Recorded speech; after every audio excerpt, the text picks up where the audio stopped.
right, school is out for the summer, but it's always a good time to learn about your financial future. Here with important money tips for young adults is author of How to Money, Chatzky. Good to see you, Jean, again.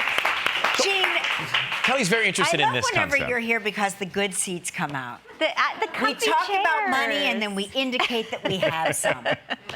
So why is it important to start with these concepts at a young age?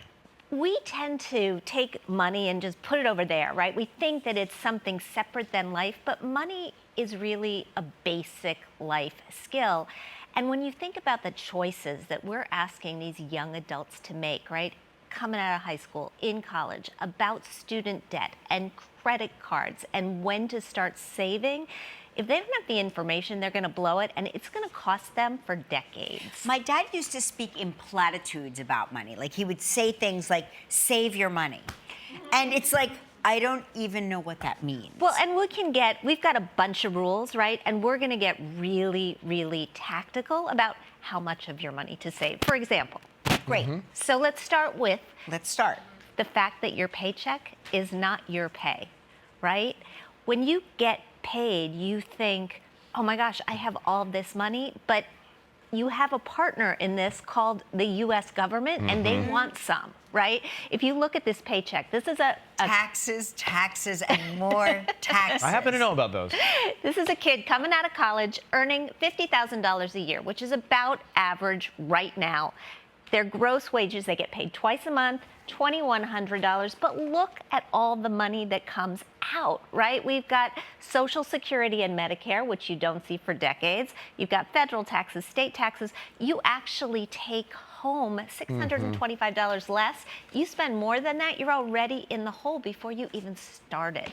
So what about for students borrowing for college? What are your thoughts on borrowing money for college? school? Yeah. Don't borrow more than you expect that you'll earn the first year out of college Don't in borrow more than total, you expect. right? And that means, I know, saying to So a don't kid, borrow more than $50,000 if on you're average. that kid, Right. right? But it means thinking, all right, am I going to be an engineer where the starting salary is maybe $80,000, or am I going to be in communications where it's And it's hard to $50,000? know when you're 18 years old. Right. Like, it's hard. Like, we Most people ask don't know, a sure. lot of kids. But I think do I have a techie brain or do I have a liberal arts brain, right? And you can sort of go by that.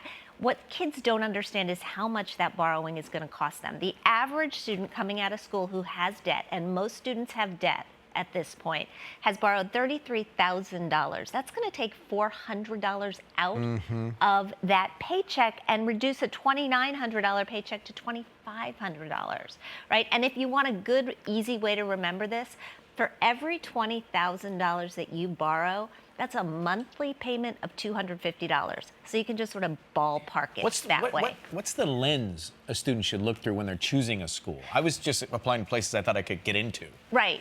Important. And I didn't. Yeah, important, but you should actually be looking for schools that love you more than you love them.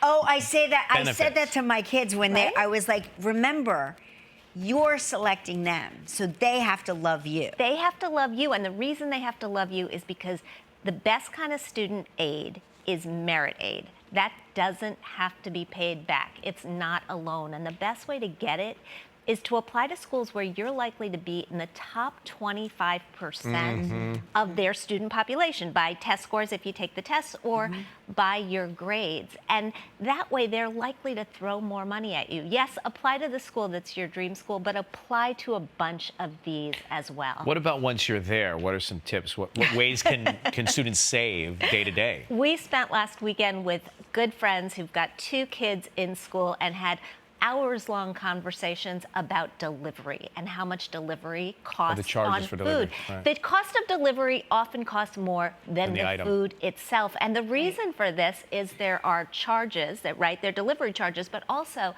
the fast food places charge you more for the food if it's being delivered. So Hot Pockets, like, just keep some Hot Pockets. Pop-Tarts. We did Pop-Tarts. Also, what about the meal plan that the parents have signed up for and prepaid? Yes, that You would know. be good if your kids, hopefully people who are watching their kids will actually eat on the meal plan.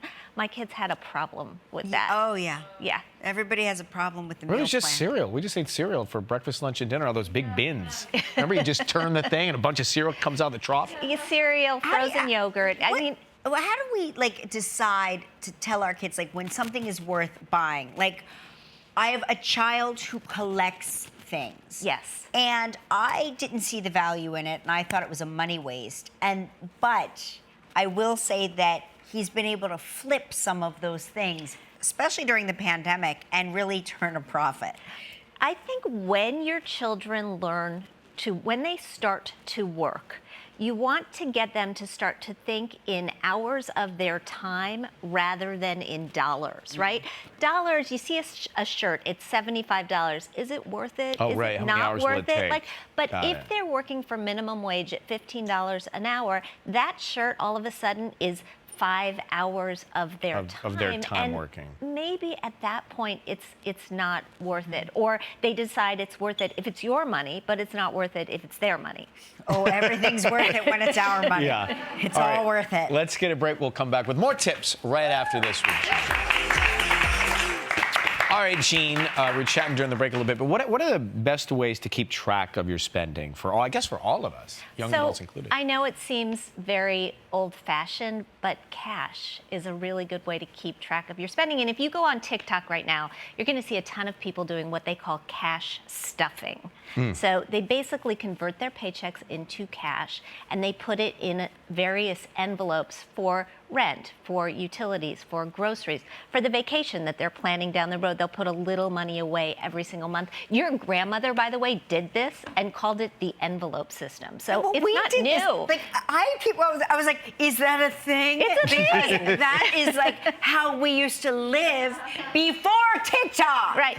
Well, it's true, and it works because You cash see it's is tangible. you see it, Yes. it's You feel it. tangible. It's not a tap, or a swipe. Because or now when you swipe and tap, I always joke around to Mark because I go, dink, it's free. Right. But it's so You know, not. we saw But there were kids selling lemonade yesterday. Yeah, yeah. And they were saying, lemonade, water, we take Venmo. Venmo, right. They're 9 years old. No. Yes, they were yelling it. Venmo. We take Venmo. Amazing, right? So the place that this does not work is for your long-term needs, right? If you want to start saving for retirement, and Okay. you should be saving for retirement as soon as you start getting a paycheck. So just a little bit here, a little bit there. into the 401k. And look at this. So I built in a 3% deferral into a 401k, which is basically what most employers will start you at. For that $50,000 salary, employers will match at that level in most cases. You're putting away $250 a month for college. If you do that and you never get a raise your entire life, you do that for 40, 45 years, you're going to have $1.2 million. That's incredible. By the time, $62, $1.2 million. 65 years old, you see it up there. It's around the corner. Literally. I'm looking at 65 going, I used to look at that age. I knew what you were and obsessing think that on up there. Dinosaurs. Yeah. And now I look at it and I go, that's not that far That's off. Wednesday. I wonder. What about in terms of getting paid more for what you're doing? Yeah, getting paid more is absolutely better. You have to ask. Because if you don't ask, the answer will always be no. How do you do that? I mean, how do you Okay, ask? all right. So let's role play.